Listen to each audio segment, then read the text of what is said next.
Please Don't Play This Game by S-CSleepwalker. I'm not too sure if this is the right place to post this. Hell, I don't know if anyone's even going to see it. I want to start this off by saying that this story isn't to be taken lightly. I don't want you to listen to this and try to copy what's done. Instead, take it as a warning. A warning to never play this game. A warning I wish that I had gotten before I made that mistake. I lived almost my entire life in the middle of Delaware. If you forgot that was a state, I wouldn't blame you. In my neighborhood, there were 3 kids I always played with every day: Kyle, Jimmy, and Seth. Our houses were close enough to each other that we played together whenever we had the chance. We did all the typical things a couple of 13-year-old boys would do: swimming in the local pools, going to the Walmart and buying nothing, or just hang out in one of our basements and being jackasses. It was almost a Disney-like childhood. Sleepovers were nothing new for us. I think we had one almost every weekend. What was new was not having any parents there to watch us. Seth offered to host the next one, and included that his parents were going to be gone for the night.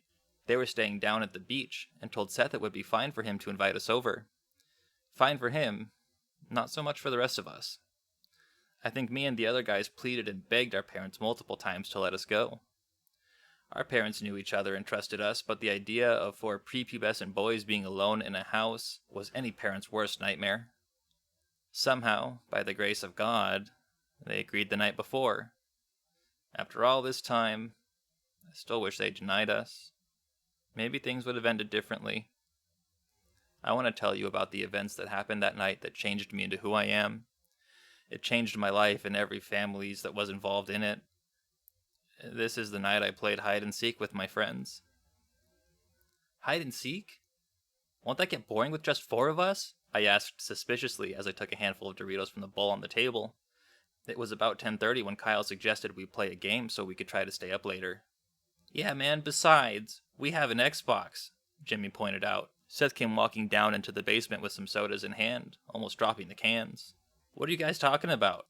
You better not be thinking of touching my controller with your greasy hands, Jimmy. Not after last time. It was an accident. I got you a new one, Jimmy responded before chuckling a bit. No, guys, I saw this on the internet a few nights ago. We have to try it, Kyle said. He almost sounded like he was pleading with us. Kyle was always the kind of kid to believe in spooky things. Ghosts, werewolves, demons, you name it. Kyle probably believed in it. I remember one time, he somehow got us all to go in the woods with him during the winter to look for dog people that a YouTuber said was out near us. We all got the flu after that. Oh god, another one of these? Is it going to be like that dog thing again? Seth chimed in. It's not like that. This one's real. I promise, dude. Kyle seemed genuine about it. I almost felt bad as the other guys called him stupid for it. Alright, man. We try your game for a bit. Then if it's a bust, we play Xbox, I suggested. Kyle's face lit up as he got some paper out of his bag. Who said you were in charge of deciding when to play my Xbox? Seth questioned. I just shushed him as Kyle got some more stuff out of his bag. Candles, lighters, a knife. I would have hated to see what would have happened if we would have said no to his idea. Alright, first, we gotta turn all the lights off. Not a single one can be on during this game. We looked at each other before we went off to get the house started. I had been in Seth's house almost as much as mine, but there's a strangeness to it when all the lights were off. We got back to the basement where we found Kyle lighting the candles and placing them on the ground around the paper. As we sat around him, I could see some words on the paper. Ready or not, here it comes. What's that for? I pointed as Kyle placed the last candle down. That's to start the game. I saw these Indian guys play it, and they said you have to start the game just like this or it doesn't work.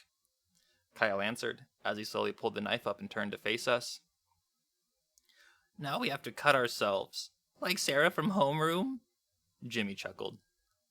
I thought that was a rumor, Seth remarked as he leaned towards Jimmy. Guys, focus. Just a small prick on your finger. Then you put it on the paper, Kyle demanded, as he slowly pressed the tip of the knife into his finger. This feels very extreme. Is this safe to play? I asked, seeing Kyle wince as the blood slowly pooled on the top of his finger. I think so. The guys seemed like they were having fun when they did it. He held the knife towards me next.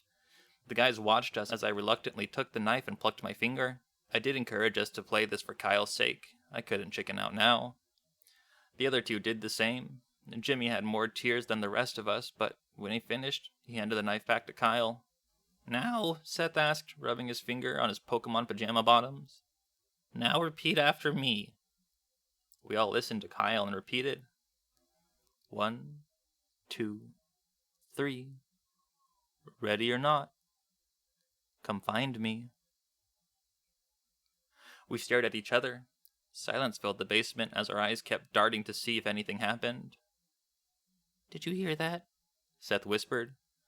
We listened as the most quiet fart escaped him. He fell on his back and laughed. Jimmy joined him and so did I. We laughed and laughed. I looked to see if Kyle found it as amusing, but was met with sadness. He looked almost heartbroken. I knew he lived for these kind of things, and for it to not work must have broken him. I moved to him and smiled.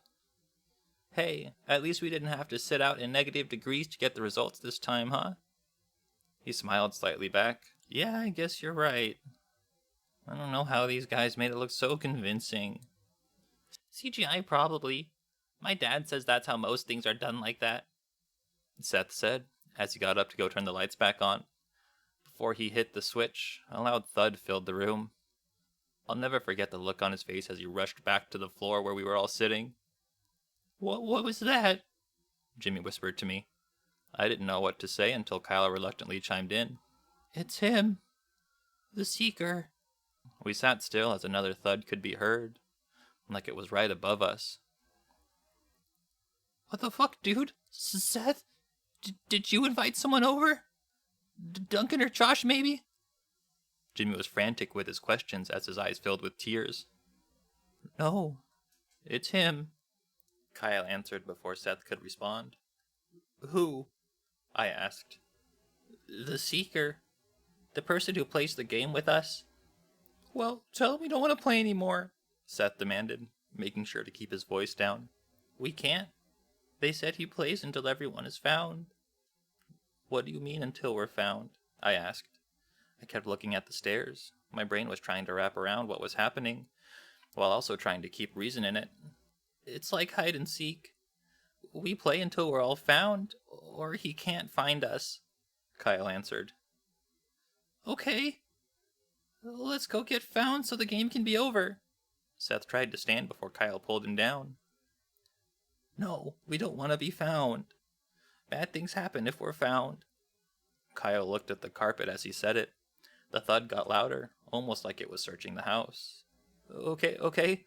Then we should stay down here, right? If we hide down here, it won't find us. How long do we have to hide, man?" I stuttered as I waited for Kyle to answer. I don't know." We sat there in silence. Thuds and crashes from upstairs made the silence somehow louder. I had wished it was all a prank. Seth and Jimmy loved pulling those, and Kyle was usually the target for them. But I knew it wasn't that. I knew this was real. I don't know how it was, but at the moment, there was something upstairs, tearing the house apart trying to find us. We stayed like this until Seth finally spoke up. "Let's run." "What?" Kyle mumbled out, his face covered by his hands. Tears were rolling down his cheeks. "Let's run. The door's not far from the basement entrance. We unlock it and run to a neighbor's." Seth looked for nods or any sign of agreement. Jimmy nodded, and I slowly shook yes. I looked at Kyle, grabbing his leg and squeezing it. "Come on, man. We're definitely faster than it.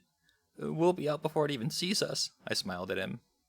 He looked up and slowly smiled, nodding. We all slowly moved to the base of the basement stairs. Looking down into a dark basement is scary, but looking up into a dark house is another whole kind of fear. I don't know how long we took going up those steps, but it felt like ages. We were slowly ascending into what could be our end. Seth held the doorknob and just stared at it.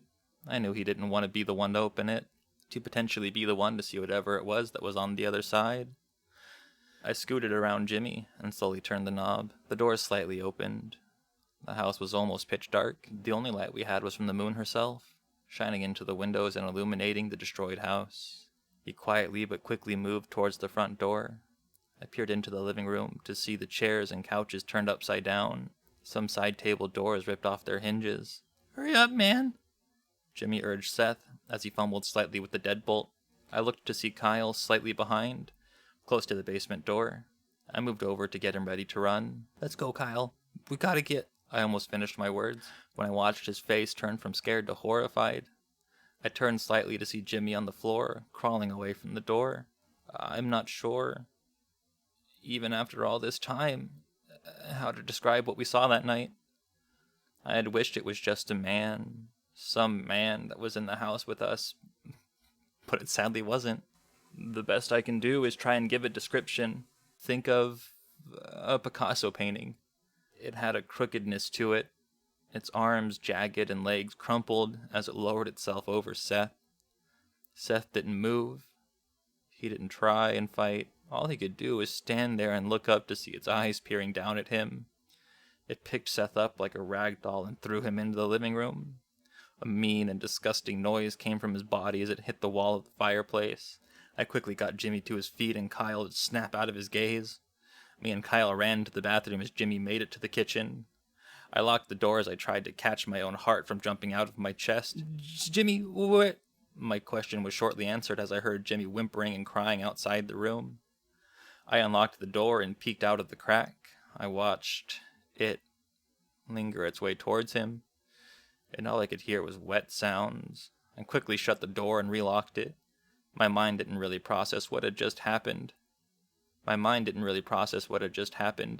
what couldn't have been more than 3 minutes. My 2 friends I had been with most of my entire life were gone. Just like that. I sat on the cold tile floor as I listened to the thudding from outside. My breathing was dull as I looked to see Kyle shaking by the toilet. I slowly moved myself over and gave him a hug. I knew what he was thinking. I knew the horrible things he was saying to himself in his mind. I didn't know how to tell him that what was happening wasn't his fault. I'm not sure that even now I could find the words to tell him that. "We'll be fine. We just gotta stay here. It won't find us," I tried to reassure him. "No, it will find us. We can't stay here. Kyle, Seth and Jimmy are dead. We can't go back out there and run. I don't know why we thought this would work." "No, I need to get to the basement," Kyle said. He looked up at me. "Why? It's a dead end there. It will... Well, maybe I can try to end the game. Rip up the paper. Something, I don't know." I didn't know what to say. On one hand, it was the only idea we had besides hiding and waiting to be found. On the other, I couldn't bring myself to put that hope in his mind, to encourage him just to watch as it fails. He knew this as he came to his own conclusion. "I'll go down there, and you head for the coat closet. If it doesn't work, I'll run back up and head there to hide with you, okay?" He nodded to himself. I just stared at him as I nodded back slightly. We stood up and slowly unlocked the door. It wasn't anywhere we could see, which made it all the more frightening. We slowly made our way to the basement door. "Good luck," I whispered to him. He smiled, and we went our separate ways in the house. I quickly got to the coat closet that was almost directly in front of the basement door, and Kyle made his way down the stairs. That was the last I saw of Kyle. It wasn't long after I heard the loud thudding outside of the closet door that quickly went down the stairs. All I could do was sit there and listen as I heard the screams and the pounding of flesh over and over and over again. Soon the hits became more wet and the screams became more silent. I sat in the closet and accepted my fate. I slightly covered myself with a fallen coat as I heard the thudding move around the house again. It was only a matter of time before it got me, before it ripped the door open and I would be met with its horrifying figure. I looked out at the slits in the closet door, and I saw the moonlight shining through the windows. I'm not sure when I fell asleep, or even how I did. My body must have been so exhausted that it decided sleep was more important than survival. My eyes slowly opened to see the daylight peering through the house. The night was gone, and the day had come to save me. Although I was relieved, I still forced my eyes shut. The small amount of what I saw was enough to make me do it. I saw the closet door was open. I didn't want to have it open, as it might slowly peer from the corner and look at me. I didn't want my last image to be that. I just kept my eyes closed and covered my ears. And then I felt it. Thuds. I could feel the thudding get closer, closer, closer. 2 hands grabbed me, and this was it. My fight or flight kicked in, and I started fighting, kicking, hitting, screaming, anything I could think of. Anything I could think of, I was doing it. Calm down, son. Calm down. You're safe. Those words hit me like a wall. A calmness I hadn't felt since the day before came over me. My eyes slowly opened to see the face of a young man kneeling in front of me, his hands holding my arms. He was a police officer. It's going to be all right, he reassured me again as he slowly brought me to my feet. He walked me out of the closet and faintly said, "Keep your eyes down, kid. I'll lead you out." I think he said it more for himself, because I knew what he didn't want me to see. Seth was laying in the living room, his body bruised from the impact with the wall and his bones broken. Jimmy was on the kitchen counter. Multiple wounds and slashes were found on him. Kyle, I'm not sure what really happened to him. The reports say his body never came out. I just know I'll never forget those sounds from when I hid in the closet. Seth's parents moved away almost immediately after the incident. Just left. Didn't take a single thing from the house. It was later taken down. I guess no one wanted to live in a house where something like that could happen. I saw Jimmy and Kyle's parents every once in a while when I walked around the neighborhood. They would give me small smiles and wave, and I would return them, and I would return them back. No more, no less. After high school, I moved away for college. My parents knew why, and they never argued that I should stay closer.